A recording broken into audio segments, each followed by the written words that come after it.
Salut Jeff, C'est Geoffroy. comment tu vas? Bah ça va, ça va. Après avoir travaillé le mois dernier, j'espère que vous avez le temps de travailler sur votre hanche. Avant c'était le travail du coude. Aujourd'hui on a une demande sur internet pour une personne qui voudrait passer un revers à une main à cause d'une blessure.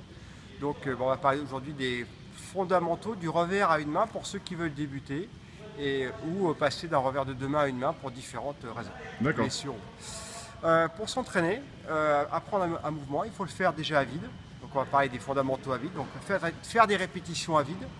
Et après s'entraîner très lentement pour laisser le temps au cerveau de mémoriser le mouvement avant de passer à une vitesse de jeu supérieure. Si vous commencez à jouer très vite dès le début, vous n'aurez pas le temps de mémoriser, d'intégrer les sensations du revers à une main. Donc parlons des différents fondamentaux du revers à une main. La première chose par rapport au revers à deux mains, c'est que le revers à deux mains, la main qui travaille n'est pas la même que pour le revers à une main. Donc si je me mets comme je suis gaucher en droitier c'est la main gauche qui va travailler avec le revers à une main, à deux mains. Si vous passez à une main, c'est effectivement la main droite qui va travailler. Donc ça c'est déjà un point important, c'est de connaître la main directrice de votre technique. Alors les fondamentaux, la prise. La prise, déjà, marteau, la prise de service, que l'on ferme plus ou moins, de telle façon que si on tient le tamis devant soi, on a une raquette qui soit parallèle au corps, soit légèrement inclinée, mais de toute façon c'est une prise fermée, un peu ce qu'on appelle une prise eastern, c'est-à-dire légèrement fermée, voire davantage, suivant comme vous le sentez. Wawrinka, quand vous le regardez, son revers, son tamis est parallèle à son buste. Première chose. La deuxième chose qui est importante, c'est la rotation des épaules, la dissociation que vous avez entre la hanche, qu'on a vu le mois dernier, et les épaules. C'est les épaules qui vont générer la puissance du revers à une main, ce n'est pas le bras.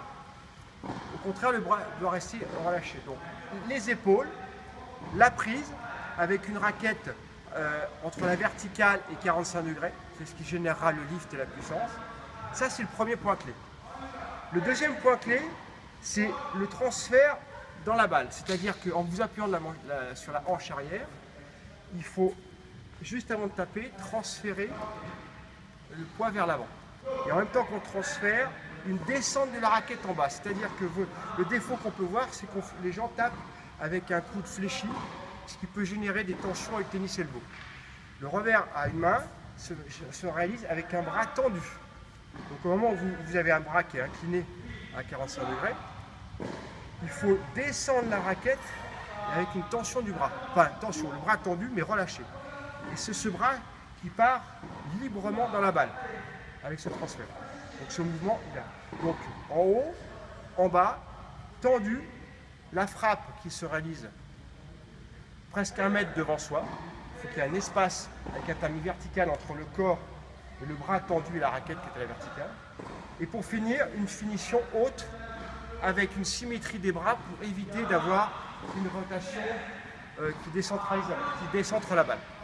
Donc je récapitule les points clés. Une prise, une préparation où je tourne les épaules en étant appuyé sur la jambe arrière. Et ensuite un transfert vers l'avant avec à la fois une extension du bras, une frappe avec le bras dégagé du corps et une finition haute tout en étant relâché de la main. Il n'y a jamais de tension dans la main.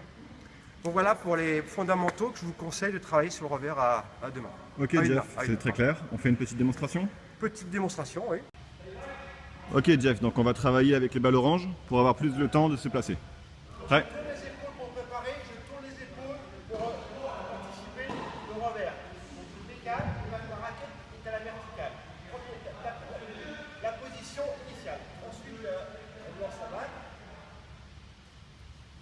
J'avance, devant, et je finis haut avec les deux bras symétriques.